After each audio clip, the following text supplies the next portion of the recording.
Welcome to my name's Dale and this is Dale's Addiction. Today I'm bringing you a bit of a fun tag video with a twist. I was tagged by Lisa from Luxury and Life in the Middle to do this tag that I think was reinvigorated by Victoria from Accounting for Luxury. Basically, if you've got bags or a number of bags, so 3 or more, I think, bags from any designer, you have to choose which one you love the best. Well, there are 3 main designers in my collection: Fendi, Chanel and Louis Vuitton. And so I am going to focus on those 3 brands, but because I have multiples in a couple of them, I'm going to break it down and I'm going to separate some of the bag styles. From Fendi, we're going to be breaking it down to my favorite peekaboo in the small size and the petite size, and in the baguette from the regular size and the mini size. Then we have all my nanos to choose from and also my Fendi firsts. From Louis Vuitton, I'm going to choose only one Neverfull, one Petit Mal and one Capucine. And from Chanel, we'll just go with the whole gambit of bags. So it should form a pretty interesting video. I hate these. I hate being forced to choose. I normally avoid these questions when I get them on my Q&As. So I haven't rehearsed. We'll see how we go. Oh, the Fendi firsts are going first and it's going to be so hard. We'll talk about them in the order that we got them. The first one is this beautiful blush pink mink Fendi first in the small size. This is the first one I picked up and it came off the back of my made to order process, and I was considering doing a regular size baguette in this colorway, and I'm so glad that I didn't because it saved me quite a lot of money. That bag was quoted to me for about $25,000. Yes, indeed it was. This one was $8,000, still a lot of money, but a lot cheaper and absolutely beautiful. I don't wear this bag as much, however, and I think it's because it's such a fair and kind of neutral shade. It definitely has a place in my heart. I love it. It's not going anywhere. But if I had to pick one, it wouldn't be this one. The next one came shortly after, and this is the Raffia Macrame version from Spring Summer 21, I'm gonna say, the first round. And I saw this in a little postage stamp size for pre-order and I'm like, that is horrible. What is that? No, not interested. Then I started to see it on Instagram in real life and I'm like, that looks totally different to that silly little image that I've been sent to, you know, put money against, and it just does not look attractive at all. So we all know me, my love for raffia, my love for straw, natural fibered pieces because of the climate I'm in. I love this piece. I haven't used her very much lately. She has the beautiful Zucca print on the inside. I have worn this for evening events and day events. It's a perfect lunch bag, but if I could keep only one, would this be it? No. So of course it was always going to come down to these 2. Oh, this is going to be so hard. This beautiful purple came from, well, they both came from the same season, actually. I think the purple might have come slightly after the mint. But I found the purple in London at the Bond Street Boutique last year, and it was such an amazing experience to travel the world and find this bag a year after it launched. And the beautiful Shao from the Bond Street Boutique, if you're watching, Shao, hi, miss you, found this for me, brand new, stickers, everything. And the fact that I was there with a lot of my fabulous YouTube friends from all over the world was very special and so unexpected, and just, yeah, it made me grin with joy because it was this one or this one that I was looking for. Fast forward to just a few months ago when my friend Nadia was considering a little bit of a closet clean out, and I said, if you ever sell that mint Fendi first, I'm your gal. And she said, well, actually that's one of the ones I'm considering selling. And I'm like, what?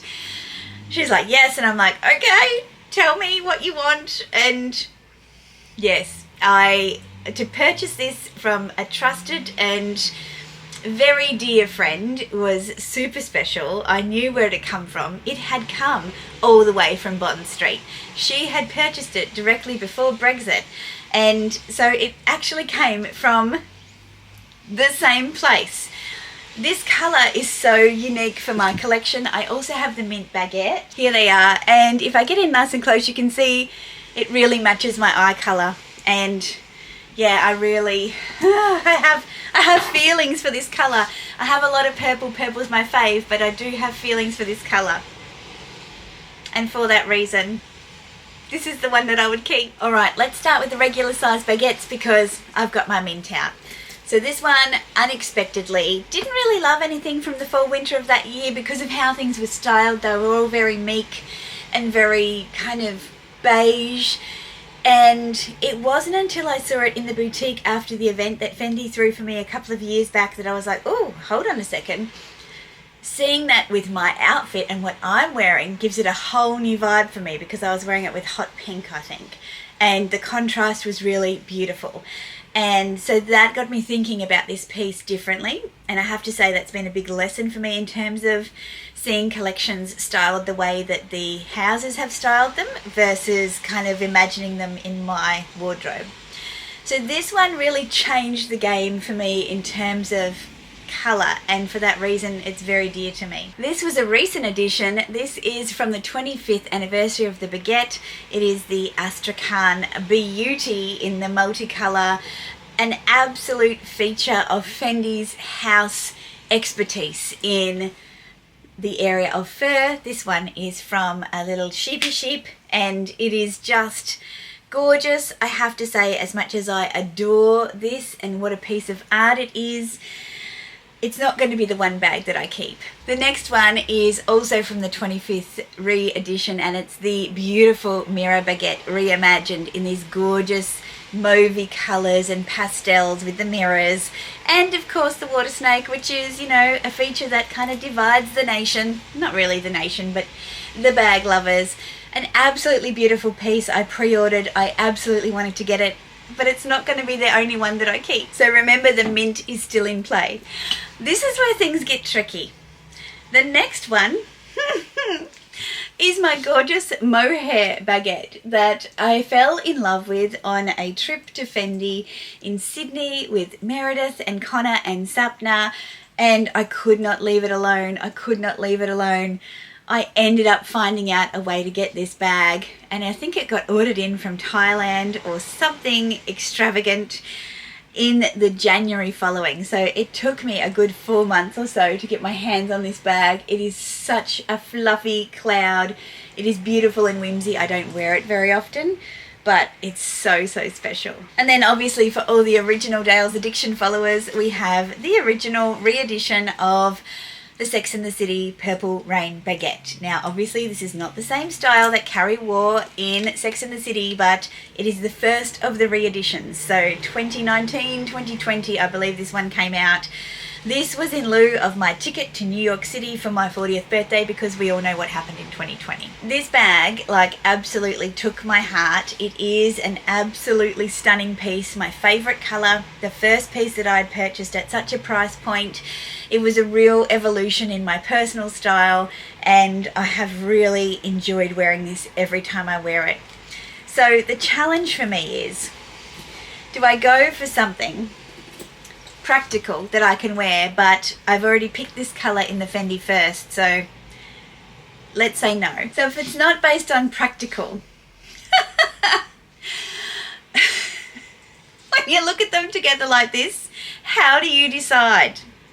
Look, I'm not going to draw it out any further. It's going to be this one, the original and the best, and the one that brought me to Fendi wholeheartedly and said, take all my money. The next category of baguettes are my vintage baguettes. Now I didn't include my vintage baguettes in this because I don't have more than 3 of them, but here they are, just for the eye candies. Now the next category are my Fendi mini baguettes, one of my favourite bags, the one that I say to everybody, if you're looking for a first piece of luxury, consider the mini baguette. You can wear it 8 different ways. It goes from day to night. It is always there. It's super fun. You can personalize it to your style. You can accessorize it. The list goes on, and it comes out in fun seasonal colors and styles. So we'll start with the first one I purchased, this 2020 lilac. Absolutely beautiful. Went on the hunt for this one after I found the baguette in the sequins from Sex and the City and had to have it.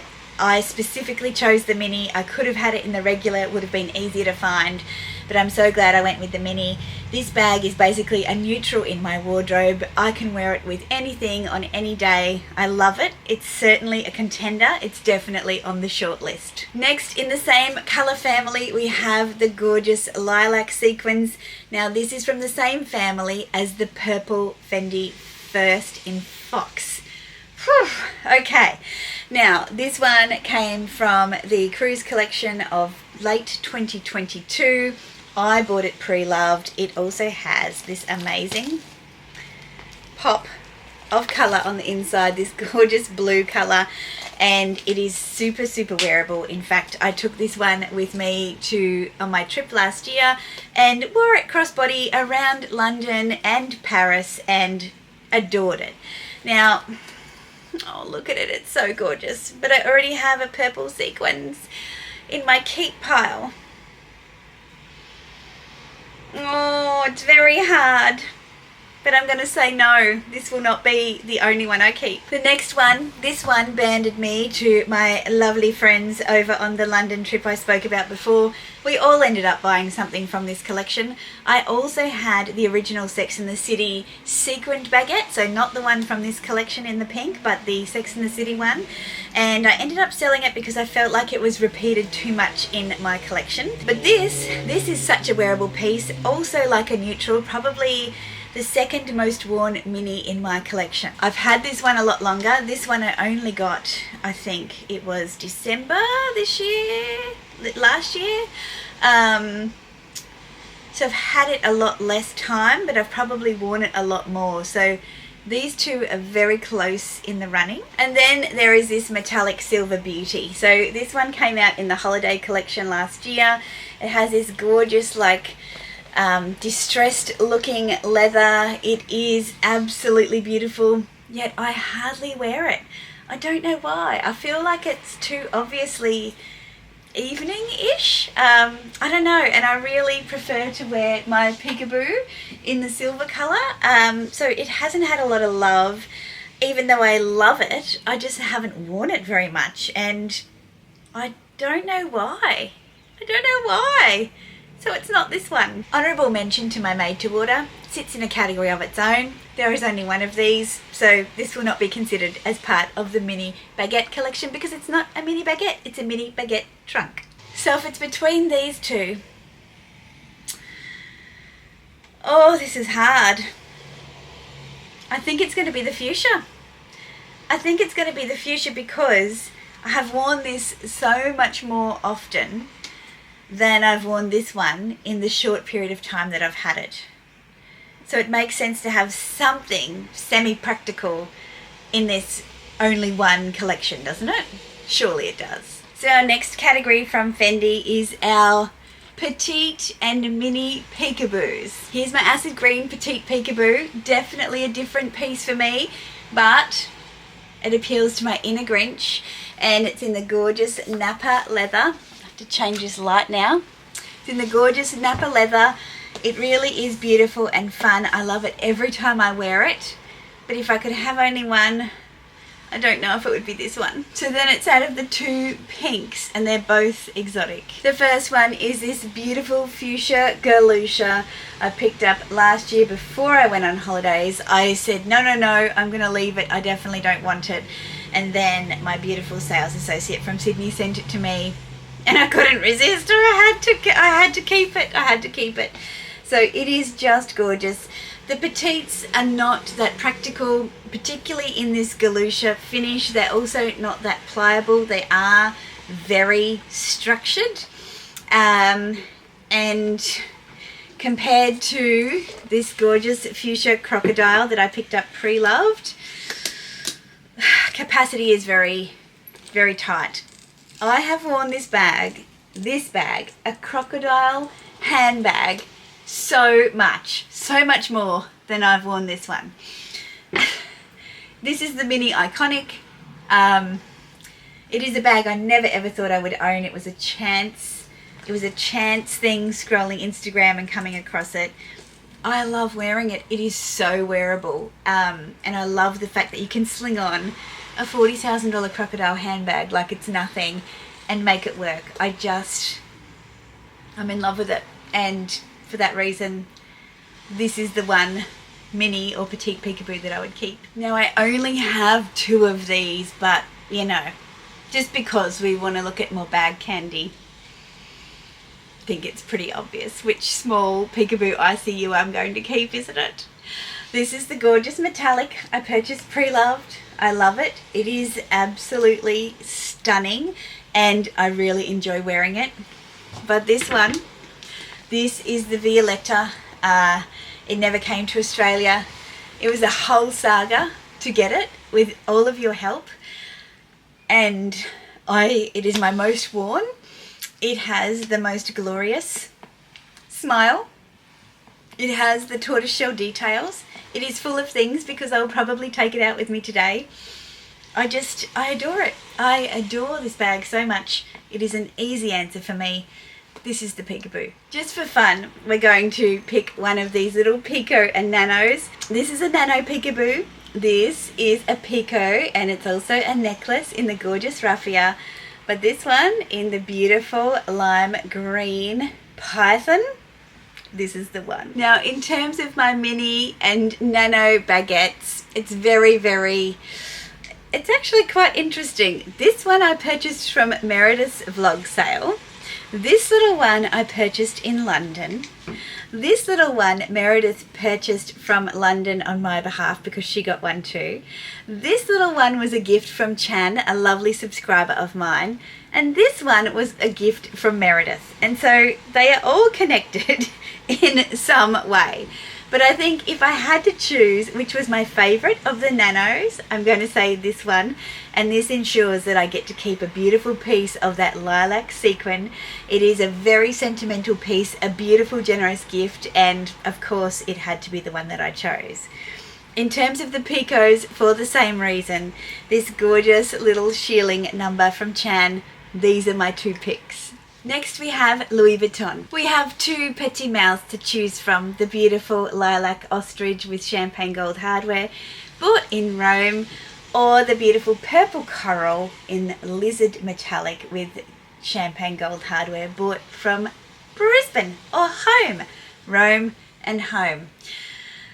You might know the answer to this one already. They are both so spectacular, but I do think the whole story around finding this one, securing it, the anxiousness that came with discovering it, and the perfection that came with finding my first petit mal in the beautiful colorway in my favorite city, like just tick, tick, tick, tick, tick.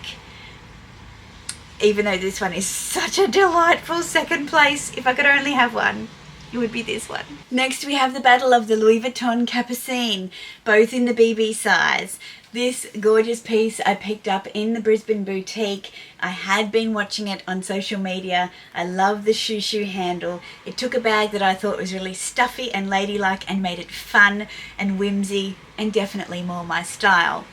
This one I saw in the Brisbane boutique on reserve for another client and kissed it goodbye because there was no way that I was going to be in a position to get one until I turned up on a sunny day in Taormina, Sicily to their pop-up at Louis Vuitton, and they showed it to me.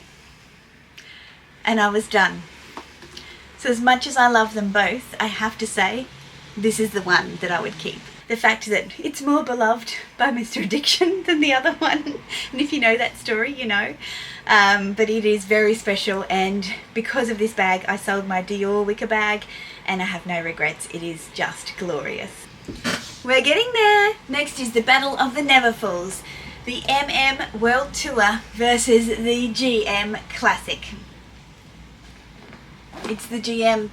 The GM is big, it's a lady, it's so functional for travel, it fits perfectly on my luggage, I can fit everything in here and more, it is worn in, it is just, it's fantastic. And the whole time I wanted the World Tour because I didn't want Vachetta, I wanted to be able to personalise it. I still love this bag, it's really sweet and beautiful, but since I've had the GM, I just don't use it. I really don't use it, and I could use it and I probably will use it, but if I could only keep one, it would be the GM all the way. Guys, I just realised I have 3 bags from Gucci, so I'm going to need to bring Gucci in. This gorgeous wicker number started my channel. We love the Gucci Linear glazed wicker Cestino bag, and I just adore this piece. It is really hard to find and so wearable. Clutch crossbody on the shoulder, perfect.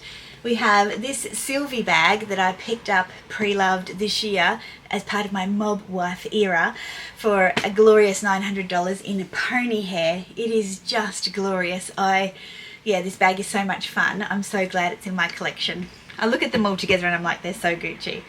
And this tiny little mini bamboo handle bag that I picked up a few years back now and just thought it was glorious. If I had to pick one, which would it be? God, this is hard. I'm thinking it's going to be this one because I have nothing like this in that one-of collection. Finally, we have Chanel. This is going to be hard because I'm putting them all in one category and my battery is running low. We've got the Chanel heart bag. What a glorious little piece of art this is. Absolutely loved it. Sold my mini rectangular in the classic colorway because this is my new classic. The denim medium seasonal flat bag from 20C. Absolutely glorious. Silver hardware. A classic but not a classic, but a classic for me. Adore this piece. Picked it up pre-loved. Brand new condition, retail price. Ugh! In love. Another pre-loved score for me was the gorgeous 19S by the Sea bag.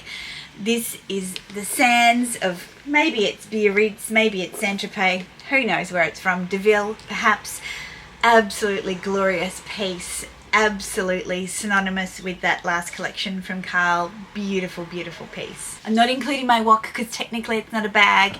We have the first piece I ever bought from Chanel, the Franken bag, the tweed and beautiful lamb stitched piece that I absolutely adore with the ruthenium hardware. And finally, my jumbo classic flap in the caviar leather with the silver hardware. God, which one is going to be the only Chanel bag that I keep? Which one? Oh, this is so hard. I am struggling with the fact it has come down to these 2 Chanel bags. One couldn't be more whimsy and beautiful and limited, and the other couldn't be more classic and versatile. Oh my God, I actually feel really ill. This is a hard one. If I could only pick one. I'm looking at my bed where I've laid out everything else I've chosen. And I'm choosing the Chanel Classic Flap. I'm choosing this because how I style it, I feel like it fits me. I feel like I can make this bag me without it meaning something else. This bag has a style of its own, it just happens to fit into my personal style. But if I could only have one, I feel like it would still come down to this. Who am I? Well, that ended in a way that I did not expect. I cannot believe it. I am shook. What do you think? Do you think that is that what you expected? I'll put a pan shot of all the pieces that I have chosen today so you can see what they look like together. I mean, if that was my collection, I'd certainly be very happy with it. The fact that it's just a part of my collection makes me extraordinarily happy and very, very grateful. And sometimes it takes a funny little tag video like this to remind you of that. So, any shockers for you? Anything that you predicted in that situation, let me know in the comment section down below. Thanks for tagging me, Lisa. If there are any creators out there that want to do this video that haven't been tagged, feel free to do it. The original rules are probably in Victoria's video, which will be linked below as well. You know, feel free to make up your own. That's what we all do. If you've enjoyed it, give it a thumbs up and consider subscribing if you haven't already. I'd love to see you back for the next one. Until then, ciao.